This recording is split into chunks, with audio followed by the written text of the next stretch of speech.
Selamat pagi, salam sehat. Selamat datang di kelas keperawatan kita. Nama saya Alfa Jerry Mustamu, dan pada kesempatan kali ini kita akan membahas materi tentang sistem limfatik. Sistem limfatik adalah bagian penting dari sistem kekebalan tubuh kita yang berperan melawan infeksi dan menjaga keseimbangan cairan tubuh. Mari kita mulai. Sistem limfatik adalah jaringan yang terdiri dari pembuluh limfatik, cairan limfa, dan organ-organ limfatik. Sistem ini membantu dalam menghilangkan cairan limbah dari tubuh, mengangkut lemak dari saluran pencernaan, dan berperan dalam respon imun terhadap infeksi. Pertama, mari kita bahas struktur limfatik. Pembuluh limfatik adalah pembuluh yang mengangkut cairan limfa dari jaringan tubuh ke aliran darah. Sedangkan cairan limfa mengandung sel-sel kekebalan tubuh, protein, dan limbah seluler. Kelenjar limfa menyaring limfa dan membantu dalam melawan infeksi. Kelenjar timus terletak di belakang sternum dan berperan dalam pematangan sel T. Sedangkan limfa menyaring darah, menghilangkan sel darah merah yang rusak, dan membantu melawan infeksi. Tonsil terletak di tenggorokan dan membantu melawan patogen yang masuk melalui mulut dan hidung. Plak Peyer terdapat di dinding usus dan berperan dalam melawan patogen yang masuk melalui saluran pencernaan. Limfa mengalir dari jaringan tubuh melalui kapiler limfatik, pembuluh limfatik, dan akhirnya masuk ke dalam duktus limfatik yang mengalirkan limfa ke dalam aliran darah. Selanjutnya, mari kita bahas pertahanan non-spesifik. Kulit dan membran mukosa bertindak sebagai penghalang fisik terhadap patogen. Sekresi seperti air mata, keringat, dan saliva mengandung enzim yang membunuh bakteri. Fagosit, sel-sel seperti makrofag dan neutrofil yang menelan dan menghancurkan patogen. Sel natural killer adalah sel-sel yang mengenali dan menghancurkan sel yang terinfeksi virus atau sel kanker. Respon inflamasi adalah suatu proses inflamasi yang membantu mengisolasi dan menghancurkan patogen. Protein antimikroba dan interferon membantu menghambat pertumbuhan patogen.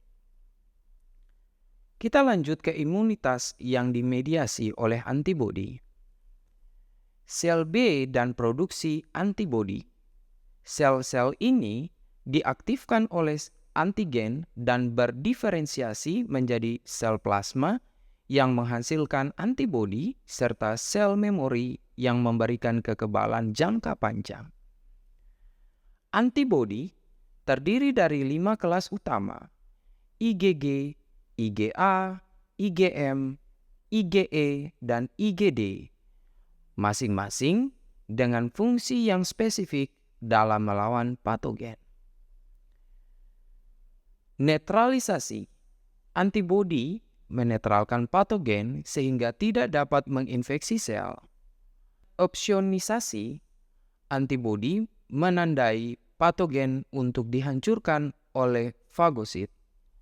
Aglutinasi, yaitu antibodi menggumpalkan patogen sehingga lebih mudah ditangkap oleh fagosit. Fiksasi komplement. Antibodi memicu sistem komplement untuk menghancurkan patogen. Berikutnya, kita bahas imunitas yang dimediasi sel. Sel T diaktifkan oleh antigen yang dipresentasikan oleh antigen presenting cells dan berdiferensiasi menjadi berbagai jenis sel T, termasuk sel T helper, sel T sitotoksik, dan sel T regulator. Sel T helper membantu mengaktifkan sel B dan sel T lainnya. Sel T sitotoksik menghancurkan sel yang terinfeksi virus atau sel kanker.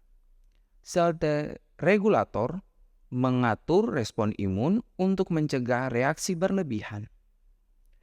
Terakhir, kita akan bahas reaksi penolakan transfusi. Reaksi penolakan transfusi terjadi ketika sistem kekebalan tubuh menyerang darah dan ditransfusikan karena ketidakcocokan antigen. Reaksi hemolitik akut terjadi setelah transfusi dan dapat menyebabkan kerusakan sel darah merah yang cepat. Reaksi non-hemolitik, reaksi yang lebih ringan termasuk demam dan alergi. Sedangkan reaksi alergi dan anafilaksis adalah reaksi alergi yang bisa bervariasi dari ringan hingga berat. Cross-matching yaitu uji kompatibilitas antara donor dan penerima untuk mencegah reaksi. Sedangkan protokol penanganan reaksi transfusi adalah tindakan yang harus diambil jika terjadi reaksi penolakan, termasuk penghentian transfusi dan pemberian obat-obatan yang sesuai. Itulah gambaran umum tentang sistem limfatik, termasuk struktur limfatik, pertahanan non-spesifik, imunitas yang dimediasi antibodi dan sel, serta reaksi penolakan transfusi. Di sesi selanjutnya, kita akan membahas setiap topik ini secara lebih mendetail. Jangan ragu untuk mengajukan pertanyaan jika ada hal yang kurang jelas. Terima kasih atas perhatian Anda dan sampai jumpa di video pembelajaran berikutnya. Salam sehat.